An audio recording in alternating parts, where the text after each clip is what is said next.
Is it time to buy WeedMaps stock? Big thank you to Anson, who sponsored this individual company analysis with an unrivaled video production purchase. You can request a company of your own choosing in the link below. So today we're talking about WeedMaps.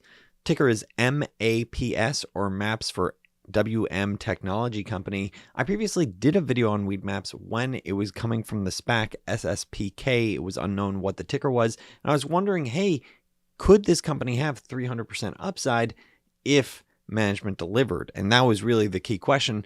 Management clearly did not. You can look at the fundamentals. They overpromised and underdelivered in terms of both revenue, growth prospects, as well as profit margins. And you can see the stock, MAP stock, is down 75% alone in just this past year. So the stock has gotten absolutely crushed because, I'd argue, they didn't execute, they didn't perform. And so to take a step back, what is WM Technology? What is WeedMaps? What are they providing? So the way to think about it is that this is effectively a marketplace. They're attracting users, they aggregate potential demand, then they help connect those users with cannabis retailers that then effectively want to spend money on advertising, marketing deals. And so that's the real attraction. Is if you attract, 10 million plus users, you should get a lot of advertising demand saying, hey, put me in the front. Let's talk about what I have on my store. And so it's not only marketing, but then it's, hey, click on the store, find out their hours, find out what brands they have. You can find out their whole catalog. Then you could order it. Then you could even have it delivered if you wanted to. If they don't order it then you could, have the ad spend in terms of retargeting, getting those users back to your store. And then also basic, in-store software that's critical to run a retail shop. Let's say, customer relationship management software or point of sales integration. So what you look at with WM Technology or WeedMaps is they are looking to do everything, help enable the cannabis retailers from every different angle. And as we look at this business, look, they represent monthly active users of 17 million. That's up 41% year over year in the second quarter 2022. That is very strong. That is the crux of their value proposition, because if you have 17 million customers, potential customers coming to your website saying, hey, I want to, get my latest, cannabis products, what you're going to say is, hey, the retailers that own it, that have the inventory, they're going to want to spend advertising with you. They're going to want to reach these 17 million. And it's much easier if it's aggregated through one platform. So not surprising that over time, the average monthly paying clients, which is, think about these cannabis retailers, are eager to spend on the WeedMaps platform. You can see that has gone up over time. In the most recent quarter was around 5.5 thousand different retail shops effectively spending on the WeedMaps platform. And so the way to think about this business model is this is actually a very attractive business model, as they generate the bulk of their revenue from the sale of monthly subscriptions. So these retailers paying a fixed price per month just to sort of get access to the WeedMaps platform, then they pay additional services, the delivery, special, marketing deals. And so this is I'd argue this is a relatively sticky platform, an attractive business model. And they talk about how they are the largest two-sided platform for cannabis businesses, and consumers estimate that they represent 55%, approximately 55% of all licensed cannabis retailers across U.S. markets that are effectively paying on their platform. That represents a very strong value proposition. At least, the way I'm thinking about it is like, if you represent over 50% of a market, if someone wanted to compete with you, you would have to have a value proposition that was significantly stronger, significantly better, because they're saying, well, wait a second, I'm already spending thousands of dollars with this platform.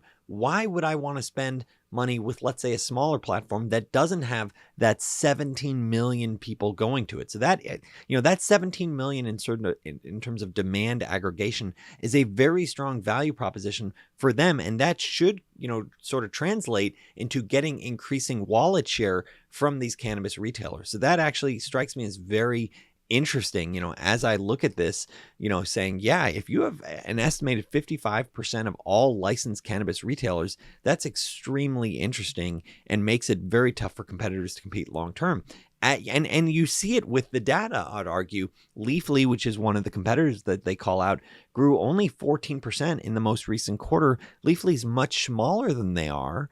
You look at what WeedMaps is doing, they're much bigger, $58 million, multiples the size of Leafly, and growing at, effectively double the rate, 24% year over year. So I'm looking at this thinking, yeah, what you're doing here clearly is resonating. It's clearly working with the cannabis retailers that say, hey, this is where we want to spend our money. Now, why is the stock down if you have such a strong value proposition and if you're growing at 20% plus? Well, part of it's due to the fact that, they haven't been growing at the rate that they previously guided to, and they certainly guided to in their SPAC presentation. But also more recently, they're saying, yeah, the outlook for the second half of 2022 isn't that great, where they're saying, yeah, we expect to be down, maybe flat, potentially mid-single digits declines in the third quarter and fourth quarter. So that is alarming, saying, well, why is that expected? And so this is where management says, well, you need to understand the broader picture. So our end markets, so the markets that the retailers that they're supporting saw year-over-year declines in licensed cannabis sales. So their customers are hurting. When they talk about their customers seeing like 10% declines, that's a real hit to their customers' business. Now, it's not necessarily a direct read through to their business because their business is still growing, but it does, you can't, if your customers are going out of business, it's hard for you to grow your business. And so they talk about, yeah, look, our results continue to exceed in-market performance by a wide margin. That reinforces what I was talking about, which is this suggests they have a strong value proposition, that they are winning market share. If the market's contracting and you're growing, that is actually what I love to see. But they're saying, look, there's real inflationary pressures that are effectively putting the market in a troubled position because customers aren't shopping as much with various different licensed cannabis, retailers, because they have to make the trade-off with higher inflation, where it's like, oh, higher rent, higher gas prices, higher food prices. And a lot of folks, are making the choice of like, hey, do I want to get stoned or do I want to have dinner? And, for folks, that might be a tough decision for some, but for others, it's like, I got to eat. And so that's, I think, the challenge that, a lot of folks are seeing with higher inflation. And so they talk about, yeah, keep in mind, even though this is a weak sort of end market because of this inflation with the weak consumer, they also call out how, look, the clients, this is the retail, businesses that use their WeedMaps marketing, continue to see healthy returns on the WeedMaps product despite broader end market declines. So even though customers are having trouble, yeah, you're still getting good returns in terms of your marketing dollars. It would have been even worse had you not spent that money with WeedMaps. And we were forced to remove, see, this is the challenge here. We were forced to remove a number of their clients from the platform because they effectively weren't paying on time, or they had to reduce their spend because they just weren't paying their monthly invoices in a timely manner. So that is a big red flag now part of it's due to the fact that the end markets are declining because the consumer doesn't have the money to spend on recreational things like cannabis. So the end retailer's getting hurt, so they're less inclined to pay on a timely basis. So they're saying, oh, snap. And you can see how this translates directly into their financial statement. In the 6 months ended June 30th, 2022, you can see their accounts receivable. So money that they effectively should have gotten, from their customers, that went up $13.6 million. So they didn't receive that actual cash flow. That's effectively a number that was in their sales, but they're not recognizing it as cash flow yet. So their accounts receivable went up by $13.6 million. That hurts their cash flow. And you could see, yeah, the reason why their cash burn wasn't even worse was because they didn't pay their own vendors. So they delayed paying their own vendors. So WeedMaps is saying, hey, we're not getting money from our customers. So hence that $13.6 million that they should have received from their revenue, from their sales. But hey, instead it went to accounts receivable. Well, yeah, we're going to, delay paying our suppliers.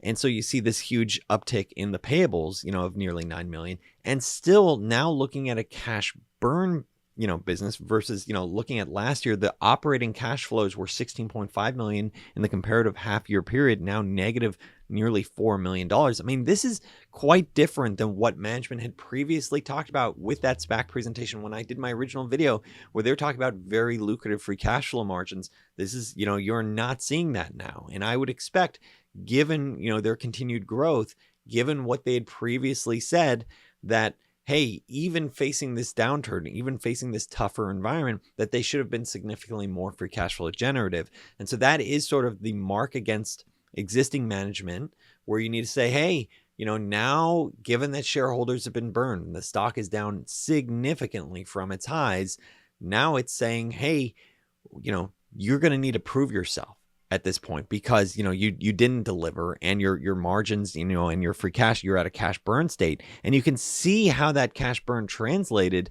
in just this first half, year to date 2022 results, where they effectively burnt $20 million, but they only have $48 million in cash on hand now. So you certainly don't want to see a continued period like this. So if they continue to have trouble collecting effectively from their customers, could this mean that they have another, let's say, second half of $20 million cash burn, in which case you get closer to 20, 30 million in cash at hand? That could be really challenging. That is part of the reason why the stock is down so significantly. Whenever you see a stock burn, let's say 20 million in cash, and you only have 48 million in cash on hand, we're saying, wait a second, if I have another 2-3 periods like this, you're going to be out of cash. And now it may not happen. Management very, very possibly will turn the ship around, and the environment could get better, or they'll collect from their customers. But that is an alarming figure to see, because then you're going to say, okay, well, where's WeedMaps or Map Stock going to get the cash to keep operating their business? So there's things like debt, and there's things like issuing stock. Well, if you're going to issue stock, doesn't that mean the stock price can come down even further? And so that is arguably one of the key challenges that's scaring investors right now, for good reason. So you've had management overpromise, and you had cash burn that's significantly worse than what management previously talked about. So the question is, where does WeedMaps go from here? If you're looking for compelling investment ideas or want to take charge of your investment journey, consider unrivaledinvesting.com. And in full disclosure, this is not financial analysis. This is not financial advice. This is financial analysis. This is not financial advice. And so, looking at this, looking at their most recent results, look, they have delivered weak core profitability, I'd argue. You look at their adjusted EBITDA, and, it's down the most recent quarter versus up significantly, 8.5 million previous year period. You look at the first half, it was nearly, 17 million plus in the first half of last year. Now it's negative. So this is not favorable. You've seen management have to lay off their employees, and worse, I'd say as the stock has gone lower, so far this year, you've seen management continue to sell stock, which is obviously not favorable. Now, admittedly, it looks like, so you could look at this both ways. One of which is, and this is the primary way I look at it, which is that, management was still selling stock at $4 or $5 a share. So clearly, this is not great. And management isn't saying, hey, this is a screaming buy or anything like that. But it does appear that they stopped selling, around the $4 or $5 share price. So maybe, you sort of have this line in the sand that around $4 or $5 a share, management goes, okay, this is just too cheap for me to keep selling. I'm going to stop selling. And now that it's at $3, like, we're definitely not going to sell. So that maybe that's the case. Maybe that's sort of the, you have to sort of read between the leaves to say, hey, maybe that's them saying that the stock's quite cheap right now. But, overall, in order to get me to become more constructive, where I say, hey, I would personally want to buy WeedMaps, I'd personally like to see management, even though a lot of them already have sizable skin in the game, and I'll talk about Francis Douglas in just a second, I would like to see maybe some purchases, even if it was small, just to say, hey, we are buying, we are supporting this business. And to the point on Douglas Francis, he's actually one of the co-founders of WeedMaps. And he was just appointed to this new role as executive chair, which is really interesting, as the role is to provide additional oversight and directly engage with management. That's really code for like, hey, we recognize that management hasn't delivered, and so we're bringing back the prior CEO, this, Douglas Francis, to sort of oversee management to make sure, yeah, we're going to get back on track. We recognize this cash burn is sizable. We recognize we aren't delivering. And so this is quite interesting to see this co-founder who previously ran the company, previously served as president from 2009 to 2016, previously CEO from 2016 to 2019. So he drove the prior growth and, arguably the prior results that got a lot of investors excited with the SPAC presentation, where it's like, wow, look at the growth, look at the profitability. He was the one in the driver's seat previously looking at that. So him coming back sort of as that executive chair, that could turn business around. We'll see. I would want to see that as well. Personally, I'm the type of investor that I like to focus on the cashish. I'm looking for what is the cash flows of this business. So before I pull the trigger on this, I'd want to say, hey, have you gotten your cash flows under control? Are you actually starting to make significant free cash flow? If management, let's say, turned the ship around, started collecting from their customers, and you saw, let's say 10, 20, 30, 40 million in free cash flow a year, that would get me way more interested, because you're looking at a company around $500 million market cap. If they're able to use, let's say $20 million to buy back 5% of the stock, that would get me super duper interested. So looking at this, there's sort of this, hey, shareholders have been burnt here, and it's a very tricky business. So shareholders have been burnt from management and I'd argue poor execution in weekend markets, but it's just a tricky landscape as well. If 60% of their business is done through California, so who knows, if there's changes in California law, how that would impact their business. You're dealing with controlled substances, marijuana. This makes it, much more sensitive to, hey, if you go outside the lines, the penalties can be much harsher. And ultimately, you're marketing cannabis retailers that they themselves may not be in compliance with licensing laws, which makes you sort of implicitly, are you in trouble if you're putting, they have updated their website to say, hey, here's the licensing information, so you can click on the retailer so you can see in greater detail. But it does create this sort of murky area where, what if the retailer isn't up to date on their license, or they lied to weedmaps.com, and so they're effectively not in the zone of the law that you want to be on. And so you look at this, and could they be enabling effectively illicit retailers? That's part of the challenge as well that you're looking at. So there's these other aspects that make it murkier, that would make me say, hey, I want significant upside from here. Looking at a hypothetical valuation framework, once again, as I previously mentioned in the prior video, it does depend on management execution. All stock returns depend on execution, sentiment. Those are like the two key components that you need to understand. If there's no execution, the stock will just get crushed over time.